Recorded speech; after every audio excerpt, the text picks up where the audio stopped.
704 भागिले 7. तर सुरुवातीला आपण 7 एक्के 7 या प्रकारे भाग लावला. तर 7मधून 7 गेले, उरले 0. त्यानंतर 7च्या पुढचा अंक आहे 0. तो आपण आहे तसा खालती घेतला तर इथे संख्या तयार झाली 0. आणि 0 हे 7पेक्षा लहान आहे, त्यामुळे ते आपण शून्याचा भाग लावणार आहोत.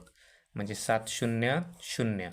त्यानंतर शून्यातून 0 गेले, उरले 0. त्यानंतर शून्याचा पुढचा अंक आहे 4.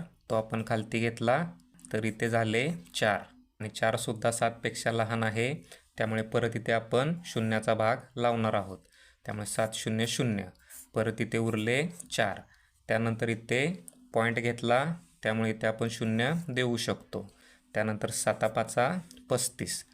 त्यानंतर 40मधून 35 गेले तर उरले 5. त्यानंतर इथे पॉईंट घेतलेला होता, त्यामुळे इथे परत आपण 0 देऊ शकतो. त्यानंतर 7 7 49. त्यानंतर 50मधून 49 गेले तर उरला 1. त्यानंतर परत इथे 0 देऊन परत आपण पुढे अजून भागाकाराची प्रोसेस करू शकतो. परंतु आपण इथेच थांबणार आहोत आणि उत्तर आपल्याला मिळालेले आहे 100.57.